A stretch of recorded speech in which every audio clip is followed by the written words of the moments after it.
कुछ याद उन्हें भी कर लो, कुछ याद उन्हें भी कर लो, जो लौट के घर ना आए,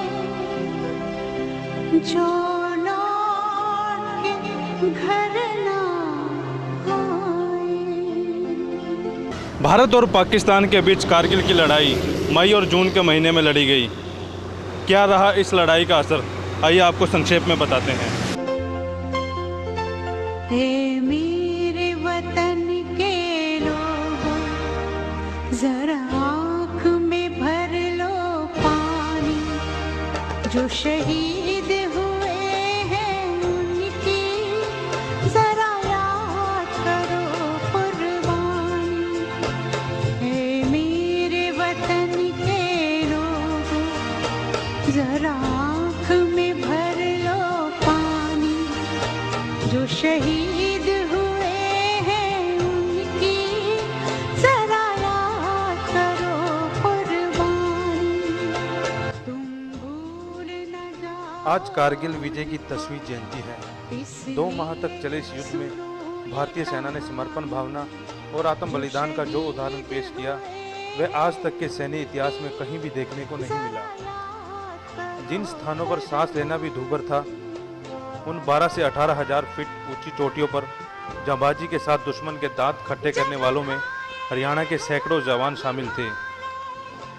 इस युद्ध के बाद आज भले ही कई सैन्यकर्मी सेना से रिटायर हो गए हैं और कई बच्चे जवान हो गए, लेकिन चाहे सेना का जवान हो या फिर देश का आम नागरिक, वह कभी भी इस युद्ध को नहीं भुला सका। इस युद्ध में देश भर से जहां 533 जवानों ने अपनी शहादत दी, वहीं हरियाणा के 73 जवानों की शहादत को भूलना असंभव है। कारगिल युद्ध भारत और पाकिस्तान के बीच मई और जुलाई 1999 के बीच कश्मीर के करगिल जिले में हुआ। पाकिस्तान की सेना और कश्मीरी उग्रवादियों ने भारत और पाकिस्तान के बीच नियंत्रण रेखा पार करके भारत की जमीन पर कब्जा करने की कोशिश की। पाकिस्तान ने दावा किया कि लड़ने वाले सभी कश्मीरी उग्रवादी हैं, लेकिन युद्ध में बरामद हुए दस्तावेजों और पाकिस्तानी नेताओं के बयानों से साबित हुआ कि पाकिस्तान की सेना प्रत्यक्ष रूप से इस युद्ध में शामिल थी। पाकिस्तान में इस युद्ध के कारण राजनीतिक और आर्थिक अस्थिरता बढ़ गई और नवाज शरीफ की सरकार को हटाकर परवेज मुशर्रफ राष्ट्रपति बन गए। दूसरी ओर भारत में इस युद्ध के दौरान देश प्रेम का उबाल देखने को मिला और भारत की अर्थव्यवस्था को काफी मजबूती मिली। भारतीय सरकार ने रक्षा बजट और बढ़ाया। धन्य जवान वो अपनी थी, धन्य वो उनकी जवानी, जो शहीद हुए हैं उनकी जरा याद करो कुर्बानी।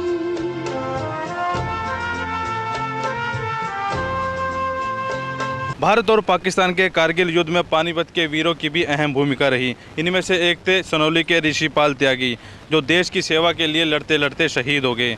शहीद की विधवा का जज्बा देखिए, पति के शहीद होने के बाद भी अपने बच्चों को वो फौज में ही डालना चाहती है। कारगिल युद्ध में पानीपत के गांव पूठर निवासी विजय सिंह पुत्र रघुवीर सिंह, बांध निवासी अमनदीप पुत्र प्रेम सिंह, अधमी निवासी रियासत अली, सनौली निवासी ऋषिपाल त्यागी व गांव जोरासी निवासी अजमेर शहीद हुए थे। कारगिल के ऑपरेशन विजय को 10 साल बीत चुके हैं, लेकिन इस युद्ध में अपनी जान की बाजी लगा चुके लोगों के परिजनों के लिए कल की ही बात महसूस होती है।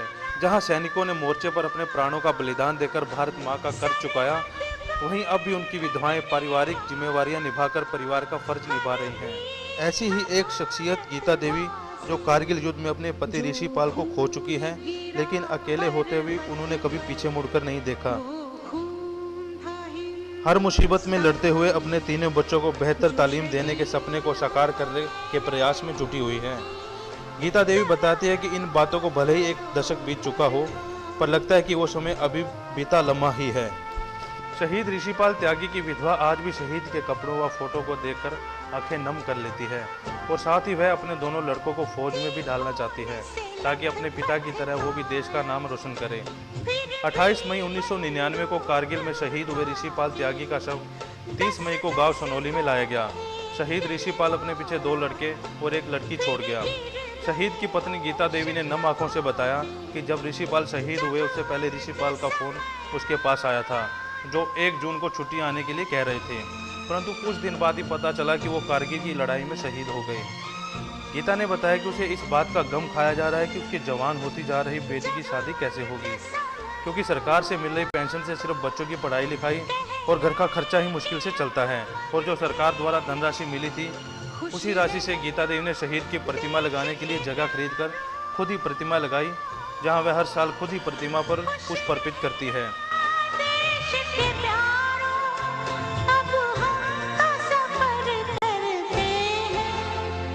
अब हम तो सफर करते हैं, क्या लोग थे वो दीवाने, क्या लोग थे वो अभिमानी, जो शहीद हुए हैं उनकी जरा याद करो कुर्बानी।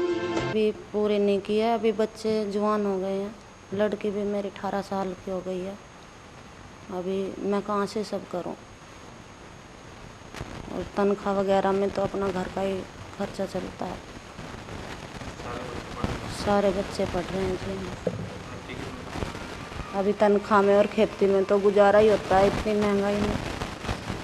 अभी पढ़ाई में इतना खर्चा होता है, फिर घर का भी खर्चा है। कितने बच्चे हैं आपके? 3 बच्चे हैं जी। बच्चों को क्या बनाना चाहेंगे बड़े होकर? जो लड़के हैं, लड़के भी बाप की राह पे चलना चाहेंगे, आप क्या जी बाप की राह पे चलना चाहेंगे। क्या बनाना चाहेंगे बच्चों का? जी फौजी बनाना चाहेंगे। तो वहीं शहीद का बड़ा बेटा नीरज अपने पापा की तरह देश की सेवा करना चाहता है।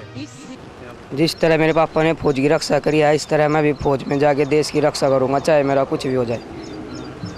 क्या करोगे देश के लिए? देश की सेवा करूंगा। कही ये कहानी, जो शहीद हुए हैं उनकी जरा याद करो कुर्बानी। जय हिंद, जय हिंद, जय हिंद की सेना, जय हिंद, जय हिंद, जय हिंद की सेना, जय हिंद, जय हिंद, जय हिंद, जय हिंद, जय हिंद, जय हिंद।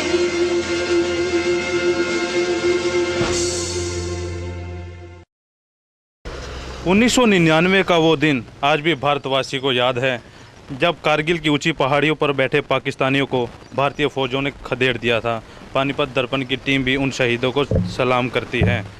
कैमरामैन प्रदीप और देवेंद्र शर्मा के साथ कुलवंत सिंह, पानीपत दर्पण, सनोली गाँव।